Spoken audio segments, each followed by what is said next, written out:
1965లో Nanda Devi శిఖరంపై America వదిలేసిన plutonium generator కారణంగా భారీ అణుముప్పు పొంచి ఉందన్న వార్త హిమాలయాలపై చర్చను మరోసారి పీక్స్ కు తీసుకువెళ్లింది. అయితే ఈ చర్చలన్నీ ఒకెత్తైతే ప్రపంచం మొత్తం చూపు ఇప్పుడు ఒక్క పర్వతం వైపు మళ్లింది. అదే సాక్షాత్తు ఆ పరమశివుడి నివాసంగా భావించే కైలాస పర్వతం. ప్రపంచంలోనే అతి ఎత్తైన ఎవరెస్ట్ శిఖరాన్ని ఇప్పటి వరకు వేల మంది అధిరోహించారు.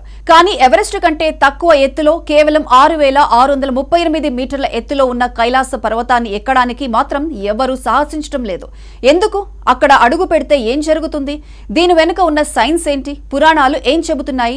అసలు మనిషి ప్రమేయం లేకుండానే అక్కడ కాలం వేగంగా పరిగెడుతుందా అన్న సందేహాలకు ఇప్పటివరకు సమాధానం లేదు. కైలాస పర్వతం ఇది కేవలం ఒక కొండ కాదు, భూమికి ఇరుసు వంటిదని శాస్త్రవేత్తలు సైతం భావిస్తారు.